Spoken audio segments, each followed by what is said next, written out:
وہ لیتے ہیں. کسی نے پوچھا کہ میں نام نہیں لینا چاہتا، یہ کمرشل معاملات ہو جاتے ہیں، کہ ایک مشہور کوئی نمک ہے جس کے بارے میں یہ کہا جاتا ہے کہ اس میں حرام چیز کی آمیزش ہے، کیا حکم شرع ہوگا؟ دیکھیں، اچھی طریقے سے یاد رکھیں کہ جو افواہ بازاری ہوتی ہے، افواہ بازاری اسے کہتے ہیں کہ لاکھوں لوگ ایک ہی بات کہہ رہے ہوں، لیکن جب ان سے پوچھیں کہ آپ نے یہ بات کہاں سے سنی، کس نے کہی، کون اس کی ابتدا کرنے والا ہے، جس کو منتہائے سند کہتے ہیں. یعنی جو بات ایک دوسرے کو کہتا ہے، دوسرا تیسرے کو، تیسرا چوتھے کو، یہ سند کہلاتی ہے. اور منتہا مانے اس کی انتہا کا مقام. تو منتہا سند کون ہے، کس نے کہی تھی؟ ہر ایک یہ کہے گا میں نے تو سنا ہے، فلاں کہہ رہا تھا، فلاں کہہ رہا تھا. جس خبر کی کوئی منتہائے سند نہ ہو، اگر وہ لاکھوں افراد بھی کہہ رہے ہوں، شرعی لحاظ سے اس کا کوئی لحاظ نہیں ہوتا، اس کا کوئی خیال نہیں ہوتا. چاہے جائے کہ اس سے حرام اور حلال ثابت کیے جائیں، تو اس قسم کی باتوں کو بالکل نظر انداز کریں جب تک کہ خبر دینے والا کوئی نہ ملے. اور وہ خبر دینے والا کیسا؟ پہلی بات، آپ خود ہوں کہ آپ نے کارخانے میں جا کر اس چیز کے ساتھ حرام چیز کی ملاوٹ اپنی آنکھوں سے دیکھی ہو تو اس کو حرام کہہ سکتے ہیں. یا دوسرا، کوئی ایسا شخص جو عادل ہو، یعنی مسلمان ہو، ظاہر اس کا شرع کے موافق ہو، نیک ہے، پرہیزگار ہے، متقی ہے.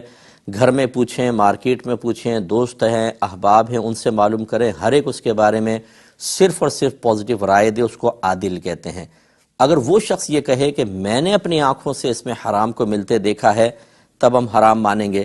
یا تیسرا یہ کہ کوئی فاسق فاجر مسلمان، بے نمازی، ظاہر اس کا شرع کے خلاف ہے، یا ایسا مسلمان کہ ظاہر میں تو شرع کے مطابق نظر آتا ہے لیکن اور ہمیں نہیں پتہ کہ کیا کیا حرکات کرتا ہے، اس کو مستور الحال کہتے ہیں.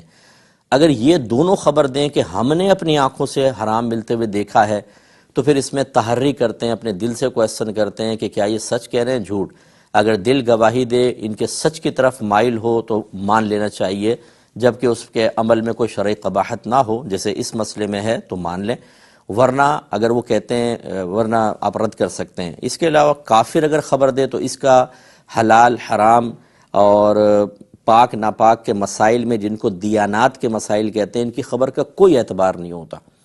تو اگر یہ چیزیں نہیں ہیں، مثلا آپ نے خود نہیں دیکھا، کسی عادل شخص نے دیکھ کے خبر نہیں دی، فاسق و فاجر یا مستور الحال مسلمان نے دیکھ کے خبر نہیں دی، اور یا پھر وہ چیز آپ کے سامنے آئی، اس میں نجاست کی سمیل باقاعدہ آ رہی ہو، ایسا بھی کوئی نہیں ہے، یعنی کوئی اثر وغیرہ آپ کو نظر نہیں آ رہا، تو پھر یاد رکھیں اس شے کو پاک ماننا واجب ہوتا ہے.